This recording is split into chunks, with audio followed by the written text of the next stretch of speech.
կարևոր իրադարձությունների 2026-2027 օրացույցում են արդեն։ Այդ առիթով մենք հյուրընկալել ենք Թամանյանի անվան ճարտարապետության Թանգարան ինստիտուտի տնօրեն Մարկ Գրիգորյանին, ում հետ կխոսենք հանրապետության հրապարակի շինարարության մասին բոլոր մանրամասներից։ Բարի առավոտ։ Ես արդեն վաղուց Թանգարանի նախկին տնօրենն եմ։ Մեզ համար դուք միշտ տնօրեն եք։ Բարի առավոտ։ Բարի առավոտ։ Բարի առավոտ, շնորհակալ ենք, որ առավոտյան մի քանի րոպե որոշել եք տրամադրել մեզ եւ մեզ հետ անցկացնել։ Միշտ նախկինում էլի առիթ եղել ձեզ հյուրընկալելու եւ խոսելու այս թեմայով, ինչ հետաքրքիր ինֆորմացիա, ինչ հետաքրքիր փաստեր, ինչ կարող ենք պատմել մեր հեռուստադիտողին։ Գիտեք, ես կարող եմ պատմել ուրեմն այսպիսի մի բան։ Ամեն ինչ ճիշտ է։ Շինարարությունը սկսվել է 26 թվականին։ Բայց 1921 թվականին, երբ դեռ հրապարակը չկար, հունվարի 21-ին մահանում է Լենինը։ Եվ Լենինի մահվան կապակցությամբ բոլոր ուրեմն խորհրդային հանրապետությունների մայրաքաղաքներում արվում են սիմվոլիկ թաղումներ։ Եվ տեղեր կային, դա Երևանը չէր Փառք Աստծո, երբ որ դատարկ դագաղ են տարել, այդ դագաղը թաղել են, սիմվոլիկ ձևով նշանակելով, որ Լենինը թաղված է։ Մեզ մոտ մի կապսուլա այսպես ստեղծեցին, որի մեջ թուղթ գրեցին, որի վրա թուղթ դրեցին, որի վրա գրված էր, որ այստեղ կառուցվելու է Լենինի արձանը։ Եվ ուրեմն թաղեցին այդ կապսուլան։ Թաղեցին հենց այնտեղում, որտեղ հետո կառուցվեց Լենինի արձանը։ Այդ տեղը սկզբից ուղղակի այսպես մի փոքր ցանկապատ սարքեցին, ցանկապատեցին, հետո պատվո պահակներ կանգնեցրին, հետո այդ ցանկապատի մեջ ստելլա կանգնեցրին, որի վրա արդեն գրած էր, արդեն նա ամեն ինչը քարից էր, որ այստեղ դրվելու է V.I. Լենինի արձանը, եւ այդպես էլ եղավ արդյունքում։ Երևի խորհրդանշական ձևով հրապարակը սկսվեց հենց դրանից։ Լենինի մահից սկսեց մեր հանրապետության հրապարակը։ Հանրապետության հրապարակի շինարարությունը ճարտարապետական առումով ինչ նշանակություն ունի մեզ համար։ Ահռելի նշանակություն ունի։ Ես չգիտեմ, դուք նկատել եք, որ ես վերջերս համացանցում շատ են հայտնվում հանրապետության հրապարակի գիշերային լուսանկարները, երեկոյան։ Գիտեք ինչի։ Ինչի՞։ Որովհետև երեկոյան երևում է միայն հրապարակը եւ չեն երևում այն հետևի մասի շենքերը, որոնք իրենց մասշտաբով փոխել են ամեն ինչ եւ ցերեկային ժամերին բավականին խանգարում են ընկալել հրապարակը այնպեսին, ինչպեսին որ այն կա։ Եվ գիտեք, այդ հրապարակը կառուցվել է ինչքան 26-ից մինչև 78 թվականը։ Եվ եթե հաշվենք Լենինի արձանի ուրեմն քանդերն էլ հետը, պարզվում է, որ բավականին երկար ժամանակ է անցել։ Այդ հրապարակում մի քանի ճարտարապետական ոճ կա։ Տարբեր շենքեր, չնայած շատ նման են իրար, բայց տարբեր ոճի են։ Եվ դա մի ամբողջ միասնական կոթող է, իհարկե, որի նշանակությունը մեզ համար շատ դժվար է գերագնահատել։ Կարող ենք ասել, որ ինքը իր տեսակի մեջ մեր հանրապետության հրապարակը իր կառուցվածքային առումով միջազգային ճարտարապետական մասշտաբով ինքը մրցունակ է եւ ինչ որ առումով նաեւ բացառիկ է, որովհետեւ ամեն դեպքում խտացնել մի հատվածում կառավարական շենքերը, ունենալ այնտեղ առանձին տարածք եւ միավորել հյուսիսային եւ հարավային պողոտաները, այդքան նաեւ կանաչ տարածություն։ Գիտեք ինչպես, իհարկե կարող ենք, մրցունակ է եւ վերջակետ, այստեղ երկու կարծիք լինել չի կարող։ Շատ հետաքրքիր ձևով հրապարակը նմանվում է Վատիկանի Սուրբ Պետրոսի հրապարակին, իր կառուցվածքով, իր մոտեցումներով։ Միևնույն ժամանակ չի էլ նմանվում։ ինչ վերաբերվում է այդ դուք ասեցիք հյուսիսային եւ հարավային պողոտադերը, այնտեղ կային բազմաթիվ պատմություններ, այդ թվում նաեւ Թամանյանը չգիտեր ինչ անել հրապարակի հյուսիսային մասի հետ։ Այ ինքը չգիտեր, օրինակ, թանգարանների հիմիկվա շենքը, քանդել թե թողնել։ Ու այդտեղ շատ լուրջ քաղաքաշինական խնդիր կա, որը ինքը մտածում էր ըստ երևույթին մտածում էր, որ ոչինչ, ժամանակը կգա, հենց որ ժամանակը հասնի, ես կսկսեմ մտածել դրա մասին։ Հիմա դրա ժամանակը չի։ Եվ այդպես էլ չհասցրեց։ Եվ այդ մասի լուծումը արդեն պիտի տային հաջորդ սերնդի ճարտարապետները։ Եվ այդ մասի լուծումը տալը բաժին ընկավ Մարկ Գրիգորյանին եւ Սամվել Սաֆարյանին։ Սամվել Սաֆարյանը կառուցեց Արարատ տրեստի շենքը, որը կառավարության երկրորդներ կամ ինչպես մենք ժողովրդի մեջ ասում ենք միդի շենքը, այսպես երկու ուրեմն հայելանման շենքեր էին եւ դրանք ըստ էության ձևավորեցին արդեն հրապարակի մնացած մասը։ Պարզ էր, որ նույնատիպ շենքեր պիտի գային հարավից, եւ երբ որ դու ունենում ես այս 4 շենքի կառուցվածքը, 5-րդը պիտի լիներ դոմինանտ, կարևոր, եւ այդպես էլ եղավ։ Թամանյանը արդեն այդ վերջի շրջանում աշխատելիս նա կույր էր, գրեթե կույր էր, տեսողության խնդիրը կար։ Սա ինչ-որ կերպ, որևէ կերպ չի ազդել, իսկ այդ ինչով էր պայմանավորված, այսինքն նրան օժանդակող երիտասարդ ճարտարապետների գործունեություններ։ Գիտեք, Բեթհովենը իր կյանքի վերջի շրջանում խուլ էր, բայց ինքը կարողանում էր նույնիսկ ղեկավարել նվագախումբ, ոչ միայն գրել երաժշտություն։ Դա ֆանտաստիկ է։ Գրելը կարելի է հասկանալ, գլխիդ մեջ դա կա, դու ուղղակի գրի ես առնում այն ինչ որ կա գլխիդ մեջ։ Բայց ղեկավարել նվագախումբ, այդ Թամանյանը ղեկավարում էր նվագախումբ։ Դրա համար իրան պետք չէր տեսնել, որովհետև ամեն ինչ արդեն կար այստեղ։ Իսկ քանի ճարտարապետ էր աշխատում բացի Թամանյանից։ Հետո ամբողջ ընթացքում եւ հրապարակի վրա,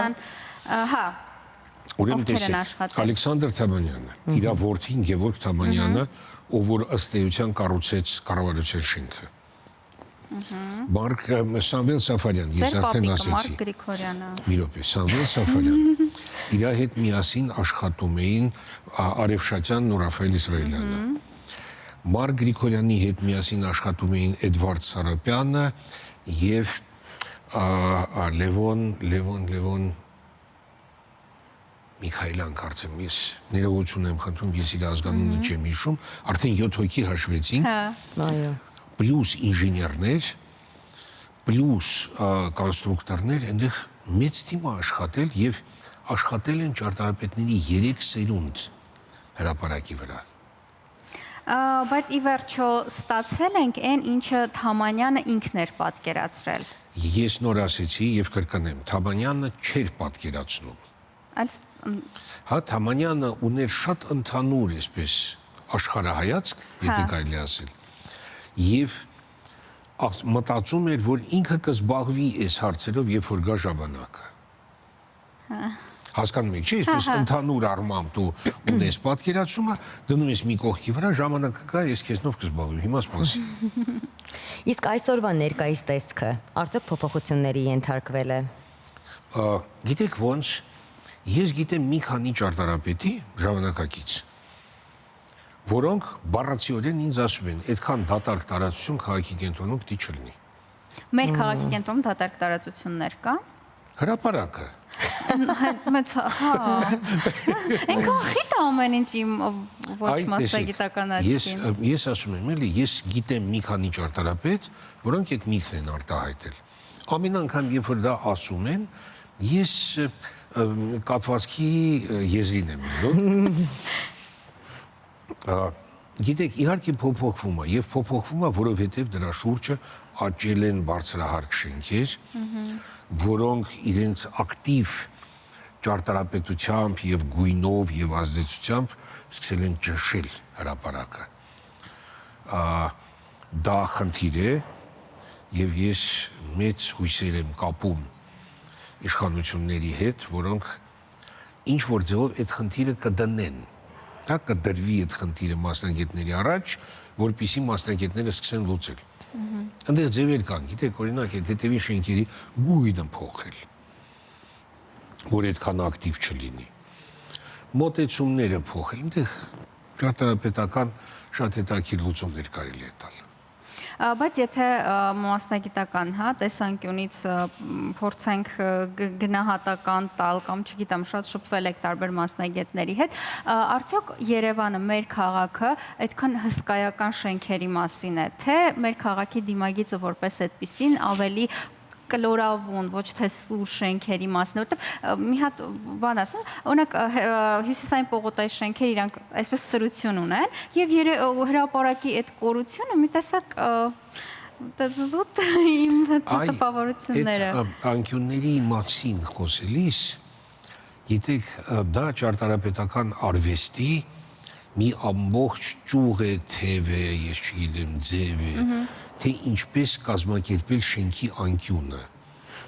Այ օրինակ տեսեք ներքին գործերի նախարարության շենքի անկյունն է շատ հետաքրքիր ձևավորված։ Նույն կառավարության շենքի տարբեր անկյուններն են հետաքրքիր ձևով ձևավորված։ Մենք ունենք ԱԱՑ-ի շենքի սուր անկյունը, որը այսպես լուծված է մի այլ ձևով եւ մի այլ ոճով։ Ցանկացած քաղաքում նման բաները կան, եւ դա ճարտարապետական արվեստի շատ հետաքրքիր մաս է։ Երբ որ դու ունես փողոցների ցանց, այսպես, եւ փողոցների ցանցը այսպես հատում ես հյուսիսային պողոտայով, ուզած չուզած անկյուններ, սուր անկյուններ են առաջանում։ Սուր եւ բութ անկյուններ։ Եվ այդ անկյունների հետ աշխատելը դա ցանկացած ճարտարապետի համար հետաքրքիր խնդիր է։ Բայց ամեն դեպքում ավելի բարձրահարկ շենքերի մասին է մեր մայրաքաղաքը, թե ավելի կոմֆորտ, փոքրիկ։ Հիմա բարձրահարկ թե ոչ։ 16 հարկը դա բարձր է թե չի։ Մեզ համար կարծում եմ Երևանի այո։ համար ինձ թվում է այո։ Բայց Երևանում կան բազմաթիվ 16 հարկանի շենքեր 70-ական, 80-ական թվականներին կառուցված։ Բայց մենք դրանք չենք տեսնում, ավելի շուտ տեսնում ենք, բայց ուշադրություն չենք դարձնում։ Կամ նրանք մի փոքր ավելի ծայրամասերում էին գտնվում, ոչ թե կենտրոնում։ Չէ, ինչի, Մաշտոցի պողոտայի վրա կա, օրինակ, գիտեք, որովհետև քաղաքաշինական առումով այդ շենքերը շատ ճիշտ ձևով են տեղադրված։ Կետային ձևով են տեղադրված։ Հախուռն չեն։ Շատ չեն։ Քաղաքը պիտի մասեր ունենա, այո, որտեղ պիտի լինեն բարձրահարկ եւ շատ բարձրահարկ շենքեր։ Բայց եթե Եվրոպայում եւ Ամերիկայում կա սիթի կառուցելու գաղափարը, երբ որ բոլոր բարձրահարկերը տեղափոխում են ինչ-որ միտեղ, եւ օֆիսային մեծ շենքերը կառուցում են հենց այդ տեղում։ Մեզ մոտ դա չեղավ։ Մեզ մոտ ստացվեց այնպես, որ կենտրոնի, փոքր կենտրոնի այս փոքր տարածքում հավաքվեց ամեն ինչ։ Դե ինչքան կարելի է ամեն ինչ հավաքել մի տեղում, հնարավոր չի։ Ես մի բացառություն գիտեմ, մի բացառություն, դա բանն է, կանացի պայուսակն է, որտեղ կարելի է դնել ամեն ինչ եւ ինչքան էլ դնեք, այն կարելի է։ Բայց քաղաքը պայուսակ չի։ Այո։ Երևանի դիմագիծը տարիների ընթացքում շատ փոխվել է եւ փոխվում է եւ մեկ տպավորություն է լինում, որ Երևանում հավերժ շինարարություն է։ Հավերժ։ Ինչ որ մի օր գուցե գա, որ ասեն վերջ շինարարությունը ավարտվեց, այսքանն էր։ Այսինքն մեր քաղաքը անընդհատ կառուցվում է, թե դա բնորոշ է բոլոր քաղաքներին։ Բոլոր քաղաքներն են, աշխարհի բոլոր քաղաքներն են կառուցվում։ Ուղղակի պետք է հասկանալ, մենք քաղաքի կենտրոնը պահում ենք որպես հին քաղաք, թե արդեն չենք պահել, արդեն այդ հարցը վերջացավ։ Ինչ որ մի մաս պահում ենք, որտեղ շինարարություն չենք անում, ինչ որ մի մաս պահում ենք, ասենք, չգիտեմ, բնակարանային շինարարության համար, ինչ որ մի մաս օֆիսային շենքերի համար, դա մեզ մոտ տեղի չունեցավ։ Մի շարք օբյեկտիվ եւ սուբյեկտիվ պատճառներով։ Դե ես գիտեք նորից էլի ես հույս ունեմ, որ կգա այդ ժամանակը եւ շատ շուտ կգա, երբ որ հնարավորություն կլինի մտածել այդ ձևով, որովհետեւ այդ մտածելը նաեւ այդ մտածելու տակ պիտի փող լինի։ Հա։ Իսկ ինչպես եք վերաբերվում այն փաստին, երբ հին Երևանը ամբողջությամբ ավիրվեց եւ այնտեղ կառուցվեց նորը, այսինքն չպահպանվեց ոչ մի Չի ավիրվել։ Ինչ օրինակը ձեզ պահպանվեց։ Մենք կոնդ ունենք դեռ։ Դեռ, կարծում կոնդը միակն էր, ինչը պահպանվեց։ Սարիթաղ ունենք։ Սարիթաղ ունենք, շատ հա, այո։ Նորքը ունենք, նորքի հին գյուղը ունենք։ Դրանք աստիճանաբար դառնում են, այո, դառնում են գոհարներ, որոնք պետք է պահել, որովհետև իսկական հին Երևանը դա կոնդն է, ու մենք պիտի կարողանանք տեսնել կոնդի գեղեցկությունը եւ պահպանել են գեղեցկությունը։ Մենք հիմա չենք տեսնում։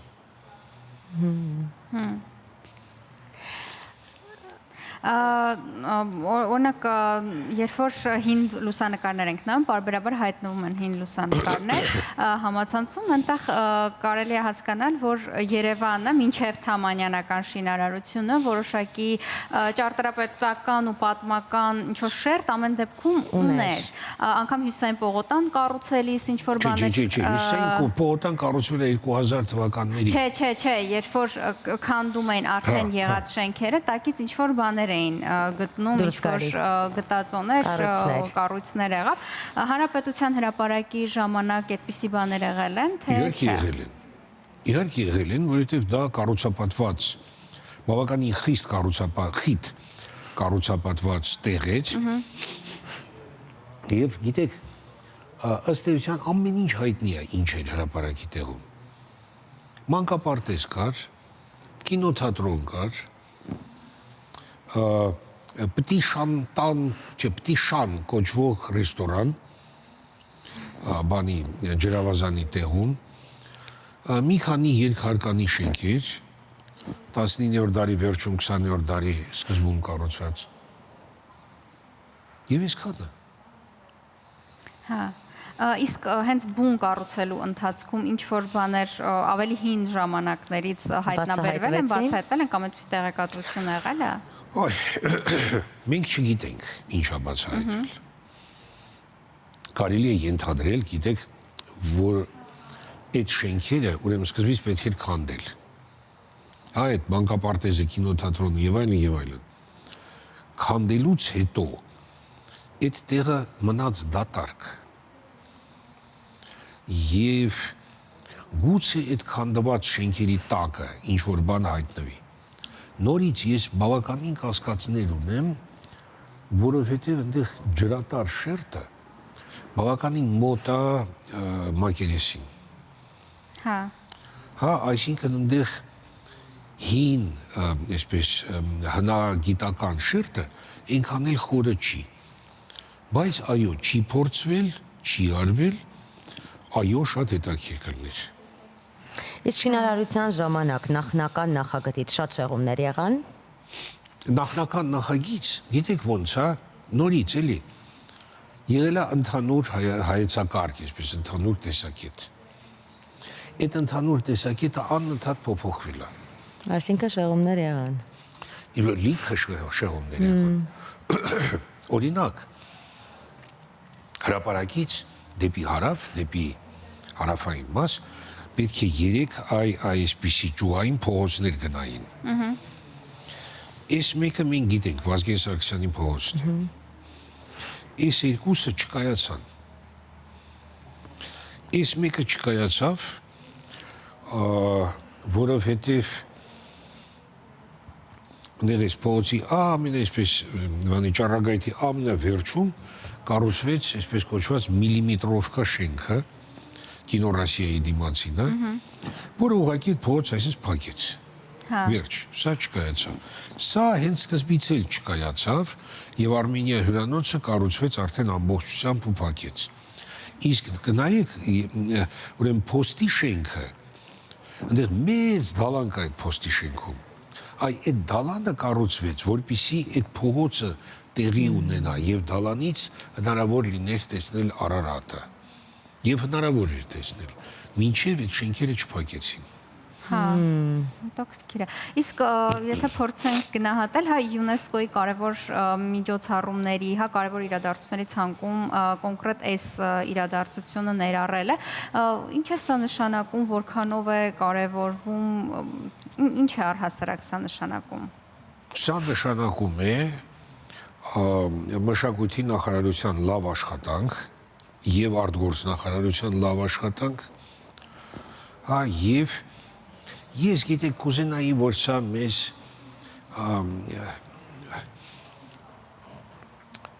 ինչ-որ խնդիրների առաջ կանգնացներ, հա? Որ մենք սկսենք մտածել հրապարակի մասին, որ մենք սկսենք մտածել, որ հրապարակը ի վերջո ավարտուն ու հետաքրքիր կառույց է։ Ես շատ կուզենայի, որ դա առիթ դառնար, մտածելու տեղ դար։ Շնորհակալություն։ Շնորհակալ ենք շատ հաճելի զրույցի համար։ Իսկ մենք գնանք, դիտենք գովազդ, վերադառնանք ու շարունակենք մեր ուղիղ եթերը։